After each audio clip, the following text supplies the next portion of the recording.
यदि आपका aura deceiving है, आपका ऑरा डाइवर्टिंग है, तो आपका रिलेशन चाहे पैसे के साथ हो चाहे इंसान के साथ हो, वर्क नहीं करेगा।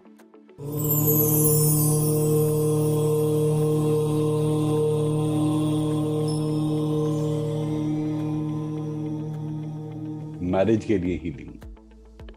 मैरिज को कभी हीलिंग की जरूरत नहीं होती, रिलेशन को हीलिंग की जरूरत होती है। मैरिज तो अपने आप में एक बॉन्ड होता है, उसका नाम मैरिज होता है। आपके अगर रिलेशन में एनर्जी नहीं है, आपके ऑरा में अगर एनर्जी नहीं है, तो रिलेशनशिप वर्क नहीं करता।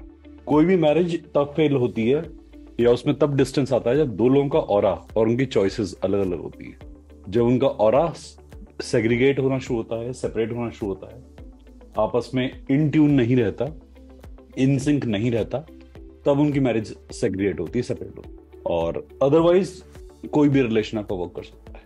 जिससे भी आपके ऑरा मैच करेगा, ट्यूनिंग मैच करेगा, हमेशा आप उसके साथ रहोगे, चाहे वो मैरिज का रिलेशन हो चाहे कोई भी रिलेशन। तो actually it is not marriage that needs healing, it's the people who needs healing. Affirmation right होनी चाहिए। अफर्मेशन अगर सही डायरेक्शन में नहीं हुई तो आपके पास रिजल्ट्स नहीं आएंगे। तो पहले सही सोचो और फिर सही लिखो। मैरिज का रिक्वेस्ट और मनी रिक्वेस्ट जो होते हैं ना, उसमें आपका ऑरा मेजरली काम करता है। यदि आपका ऑरा डिसीविंग है, आपका ऑरा डाइवर्टिंग है, तो आपका रिलेशन चाहे पैसे के साथ हो चाहे इंसान के साथ हो, वर्क नहीं करेगा।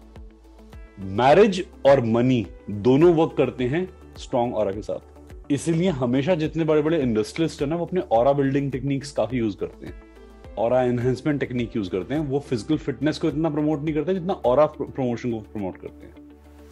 वो अपने कर्म सुधारते हैं। मैरिज वर्क कराना हो, कार्मिक क्लियरेंस करना। फाइनेंशियल सुधारना हो, कार्मिक क्लियरेंस करना।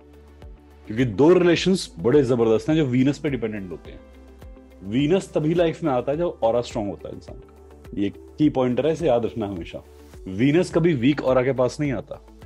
हो सकता है किसी कारण से आपके आसपास हो, बट हट जाएगा जब पहला मौका मिलेगा। हो सकता है आपने लाइफ के एक फेज में कमा लिया हो, बट जैसे ही आप अपनी रूट्स को लूज करोगे, अपने अंदर बेईमानी लाओगे, तुरंत फैक्टर डिस्टर्ब हो जाता है।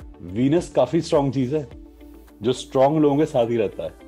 तो you need to be either physically और mentally very strong to hold the Venus, और very intelligent to hold the Venus. अगर आपको शुक्र को होल्ड करना होता है तो या तो बहुत स्ट्रांग होना पड़ता है मेंटली, और या फिर फिजिकली बहुत स्ट्रांग होना पड़ता है।